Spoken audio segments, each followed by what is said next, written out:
चलिए जानते हैं देश दुनिया की सिलेक्टेड काम की बहुत ही महत्वपूर्ण सिलेक्टेड खबरों को सिर्फ और सिर्फ 10 मिनट में 30 बड़ी खबरों को। लेकिन वीडियो को आगे बढ़ने से पहले अगर आप लोगों ने हमारे चैनल को अब तक सब्सक्राइब नहीं किया तो सब्सक्राइब करके नीचे का बेल आइकन को जरूर प्रेस कीजिए। लेकिन दोस्तों वीडियो को आगे बढ़ने से पहले आप लोगों को छोटी दिवाली की ढेर सारी शुभकामनाएं। देश भर में दिवाली के त्योहारों को लेकर उत्साह भरा माहौल। इस बार अयोध्या 28 लाख दीपों से जगमग होगा, जिसको लेकर तैयारियां लगभग पूरी हो चुकी। इसी बीच एक कार्यक्रम में पीएम नरेंद्र मोदी ने कहा है कि इस बार दिवाली बहुत खास होने वाली है।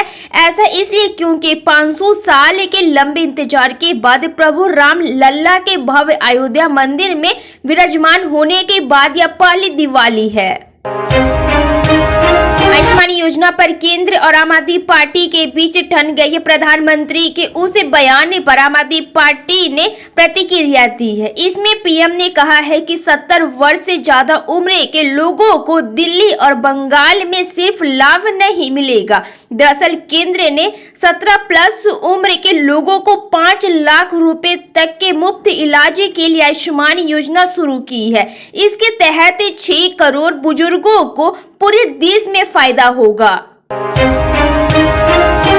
प्रधानमंत्री नरेंद्र मोदी ने 9वें आयुर्वर्धन दिवस के अवसर पर राष्ट्रीय राजधानी में अखिल भारतीय आयुर्वर्धन संस्थान में कई स्वास्थ्य परियोजनाओं के उद्घाटन को संबोधित करते हुए कहा कि राष्ट्रीय स्वास्थ्य योजना का उद्देश्य अस्पताल में भर्ती होने पर 5 लाख रुपए तक का व्यापक कवरेज प्रदान करना है। दिल्ली की जहरीली हवा बच्चों को बीमार करने लगी है। खांसी, सिर दर्द और सांस लेने में बच्चों को दिक्कत महसूस हो रही है। बच्चे और बुजुर्ग प्रदूषण के प्रति संवेदनशील होते हैं।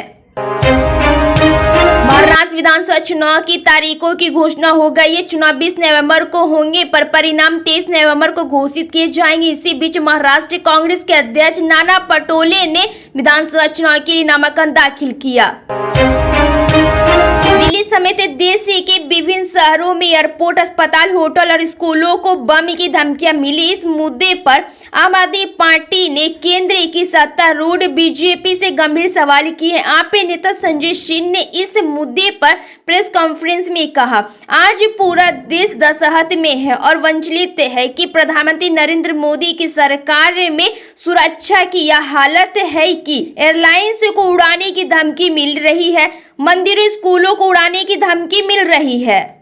महाराष्ट्र में 20 नवंबर को विधानसभा चुनाव होने वाले सभी दलों ने उम्मीदवारों की पहली सूची जारी कर दी। इसी बीच सपा अध्यक्ष अखिलेश यादव ने महाराष्ट्र में 5 सीटों पर चुनाव लड़ने का ऐलान किया है। उन्होंने कहा है कि भारतीय जनता पार्टी को हराने की दिशा में हम लोग काम कर रहे हैं।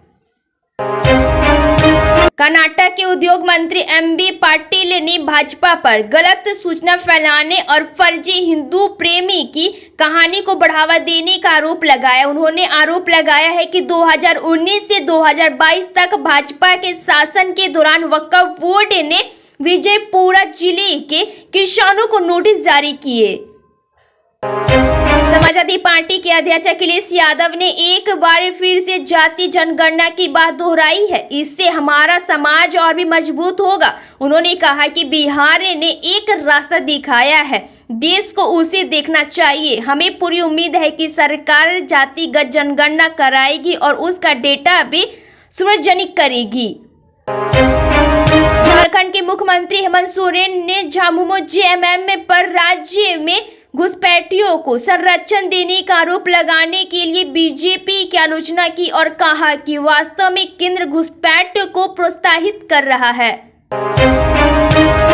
प्रधानमंत्री नरेंद्र मोदी ने आयुष्मान भारत योजना को लागू नहीं करने के लिए पश्चिम बंगाल में टीएमसी सरकार और दिल्ली में आप संसद की जमकर आलोचना की है। पीएम मोदी ने कहा है कि मैं बुजुर्गों से उनकी सेवा नहीं कर पाने के लिए माफी मांगता हूं।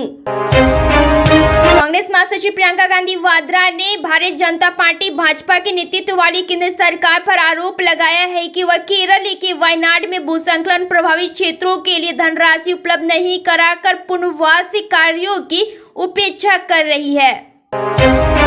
वायनाड उपचुनाव के लिए अपने अभियान की शुरुआत करते हुए कांग्रेस उम्मीदवार प्रियंका गांधी वाड्रा ने संविधान के सिद्धांतों को कमजोर करने के लिए मौजूदा सरकार की आलोचना की। उन्होंने अल्पसंख्यकों पर हमलों पर जोर दिया और सरकार पर ऐसी नीतियां बनाने का आरोप लगाया जो आम लोगों के बजाय अमीरों को फायदा पहुंचाती है, जिसमें किसानों और आदिवासी आबादी के प्रति सहानुभूति की कमी है।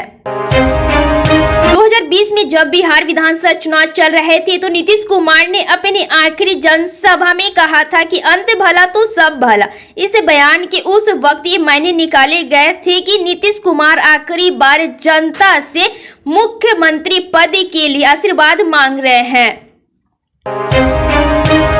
प्रधानमंत्री नरेंद्र मोदी ने वीडियो कॉन्फ्रेंस के जरिए रोजगार मेले के तहत युवाओं को 51,000 से ज्यादा ऑफर लेटर दिए। रोजगार मेला देश भर में 40 जगहों पर आयोजित किया जाएगा, जिसमें अलग अलग मंत्रालयों और विभागों में नए भर्ती हुए लोग केंद्र सरकार में शामिल होंगे। रोजगार मेले के कर्मयोगी प्रारंभ मॉड्यूल के तहत नियुक्त किए गए लोगों को बेसिक ट्रेनिंग दी जाएगी।